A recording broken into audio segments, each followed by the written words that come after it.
Welcome to the Chemistry, Biology and Math Revision Hub. Today we're doing the Pearson Edexcel International A-Level Chemistry Unit 3 for January 2025. Let's begin with the first question. In question 1, this question is about qualitative testing for ions. A student was given a solid sample of potassium sulfate. Describe how the student could use flame color to confirm that the solid sample contains potassium ions. They want you to outline the experimental procedure stating the color of the flame produced. So here we can use a nichrome or platinum wire loop, and then you dip it in concentrated hydrochloric acid. It's important you state that it's concentrated. And then you place it into the sample of potassium sulfate, and then the loop is going to be placed in the Bunsen part of the flame, or the blue part of the flame. Then observe the flame color. If the color is lilac, then that confirms presence of potassium ions. Next, they say the student dissolved some of the solid sample in the ionized water in a test tube. To the test tube, the student added dilute hydrochloric acid followed by aqueous barium chloride, and a precipitate was observed. This is testing for sulfate ions, and because a precipitate was formed, that is confirmation. So they say give the color of the precipitate, and the ionic equation for its formation includes state symbols. The precipitate is going to be white, and the ionic equation is going to be barium 2 plus in aqueous state plus sulfate anion in aqueous state, giving us barium sulfate, which is the white precipitate. In part B, they say another student was given a solution containing one type of cation and 2 types of anion.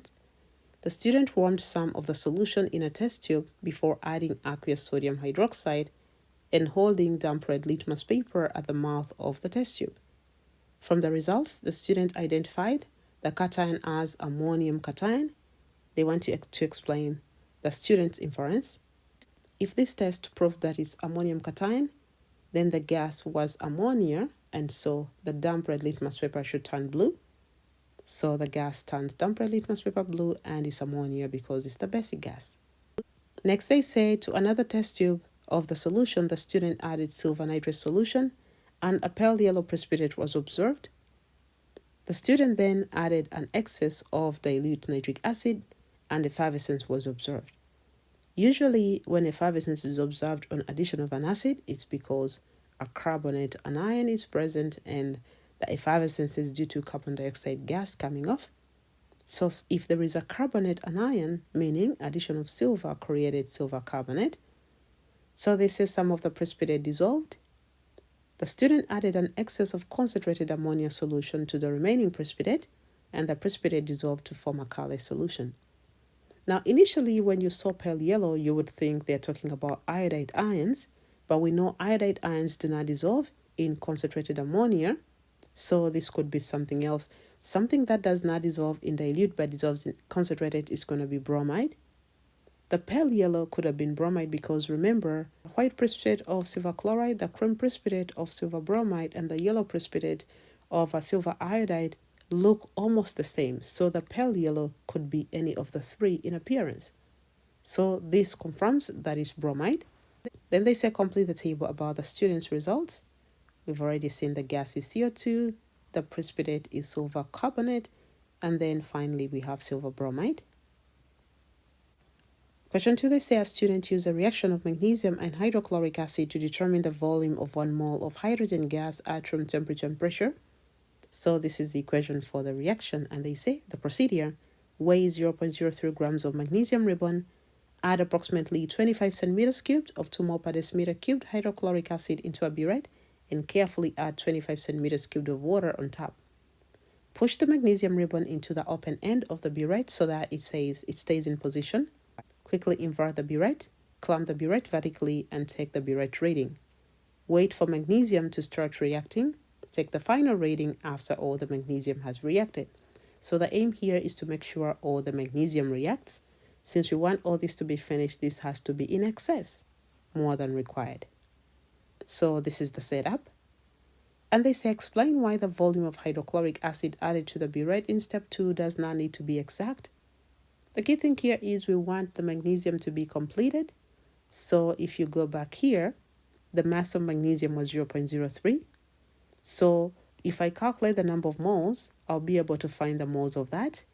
And the volume and concentration of the acid were given, so we can calculate the number of moles and find that, and then compare to see which one was in excess. So I say the moles of magnesium, mass divided by the atomic mass or relative atomic mass, gave me that. So required moles of HCl are twice the moles of magnesium, which is 2.469 times 10 power negative 3 mole, because the ratio is 1 to 2. But then from the information given how much was added, moles of HCl that were actually added are concentration times volume, which gives us 0.05 moles. So we're comparing this and this.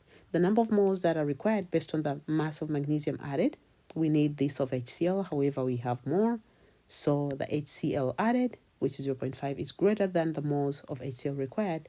So HCl was in excess. And the key thing here is to make sure all the magnesium is used up during the reaction.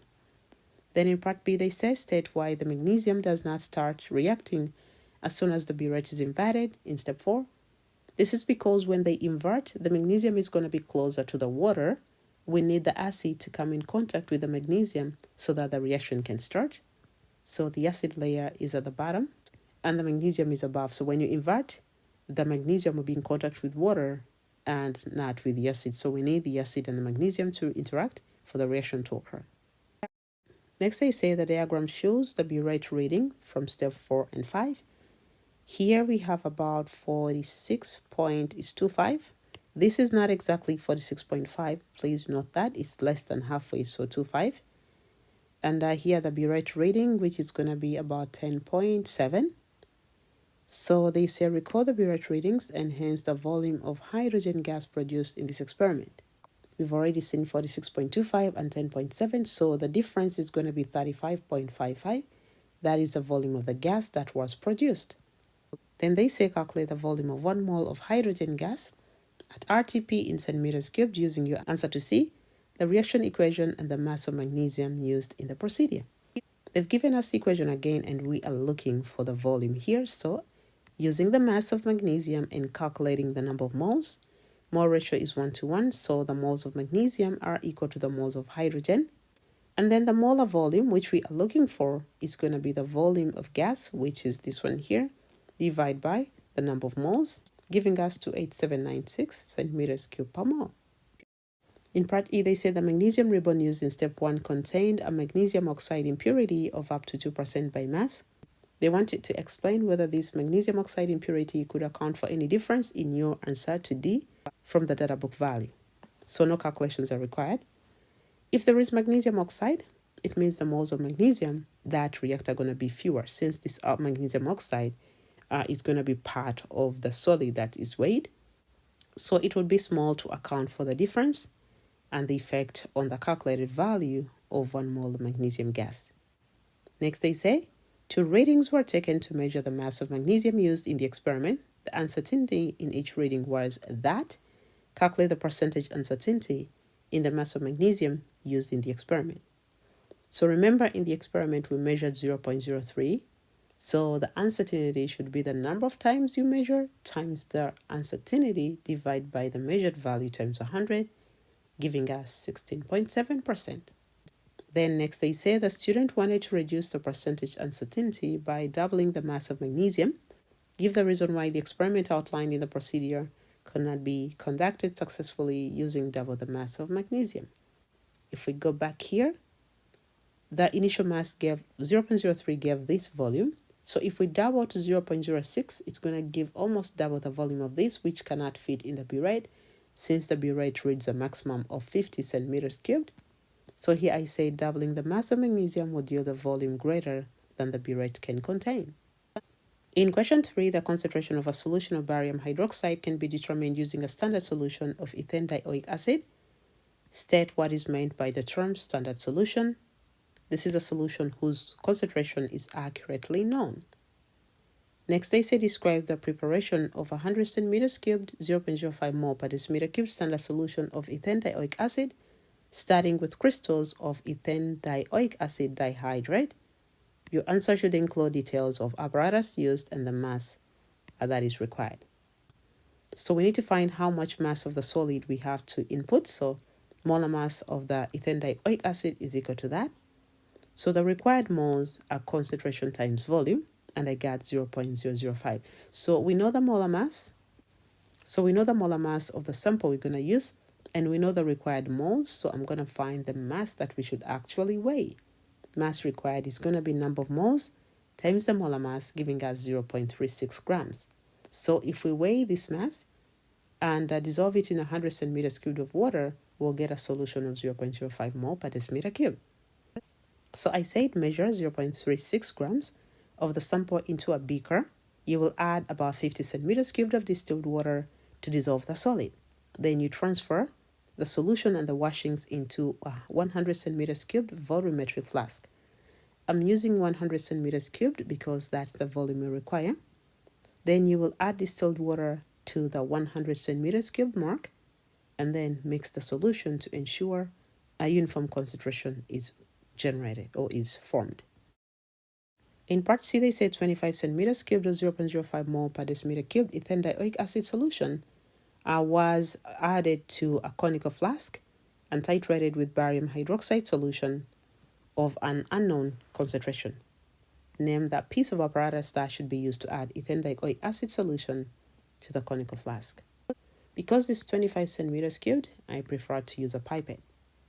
Then they say the titration was carried out with a few drops of phenolphthalein indicator in a conical flask. State the color change observed at the end point of the titration. This is going to be from colorless because the conical flask will contain the acid, and then to pale pink when the extra drop of the alkali is added. Then they say the formation of the white precipitate was observed during the titration, suggests the identity of the white precipitate by name or formula.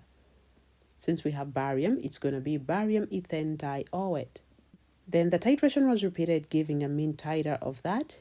Calculate the concentration of the barium hydroxide in gram per decimeter cubed. Remember, we have this volume, so they say barium hydroxide and ethane dioate have a ratio of 1:1. So give your answer to an appropriate number of significant figures. I'm going to use this information up here, concentration and volume, to find the number of moles. So the number of moles are that times that, giving us that. I've divided by 1000 to convert the volume to decimeters cubed. And the ratio is 1:1. So the moles of that are going to equal to the moles of barium hydroxide. And so concentration of barium hydroxide should be number of moles divided by the volume. The number of moles are here, and the volume is given here. So again, multiply by 10 power negative 3 to convert this to decimeters cubed. So this is what I got in mole per decimeter cubed. And now I have to convert it to concentration in gram per decimeter cubed. To convert to concentration in gram per decimeter cubed, you get the concentration in mole per decimeter cubed times molar mass. So this is what I did here. Concentration in molar concentration times molar mass, giving me this times the molar mass. And so I got 6.79 gram per decimeter cubed. In question 4, this is about the preparation of 2-chloro-2-methylpropane from 2-methylpropane 2-ol and concentrated hydrochloric acid.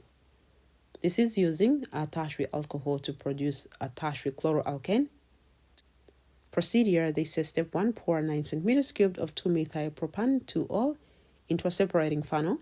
Add 20 centimeters cubed of concentrated hydrochloric acid to the separating funnel, about 3 centimeters cubed at a time. Stopper and invert the funnel after each addition. Leave the separating funnel for about 20 minutes, shaking it gently at regular intervals. Allow layers to separate.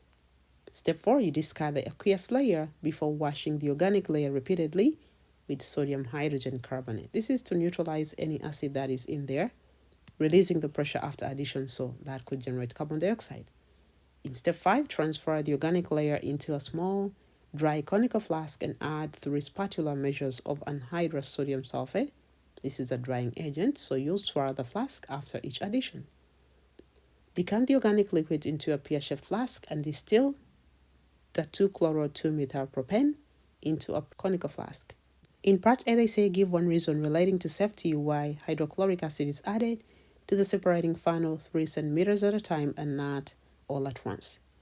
This is because a reaction that is taking place is exothermic and it could be very vigorous, so to prevent spillages. So I said adding HCl in small portions prevents a vigorous exothermic reaction that could cause splashing, pressure buildup, and damage to the glassware.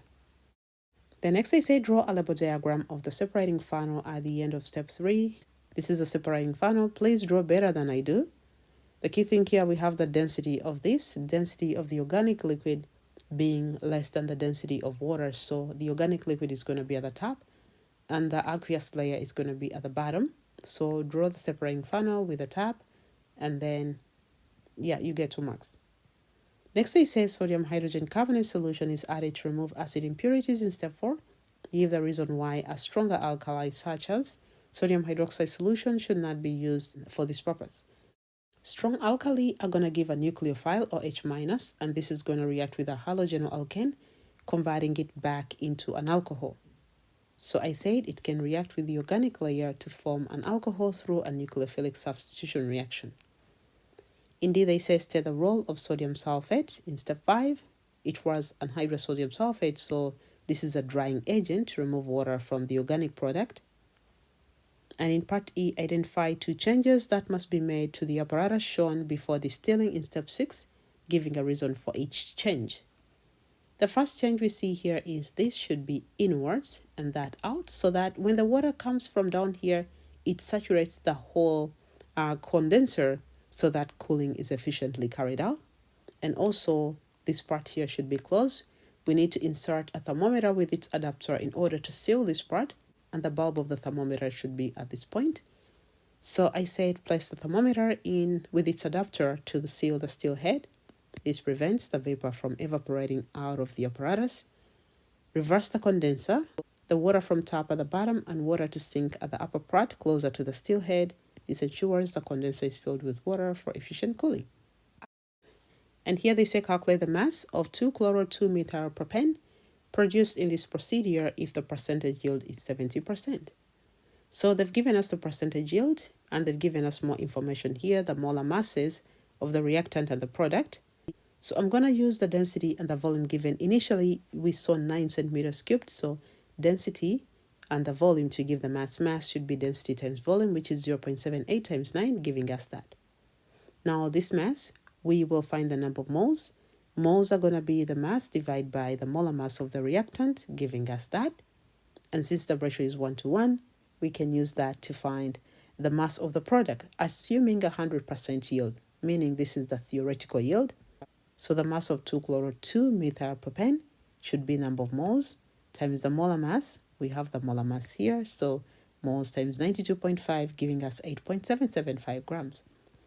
So to go back to the percentage yield, since we have the theoretical yield and we have the 70%, we can find the actual yield. So actual should equal to the yield, which is 70, times the theoretical, which is 8.775, divided by 100, giving us 6.14 grams, if I round off to 3 significant figures. So this brings us to the end of question 4, as well as to the end of the whole paper. Thank you for being with us. Do not forget to subscribe. See you in the next video. Bye-bye.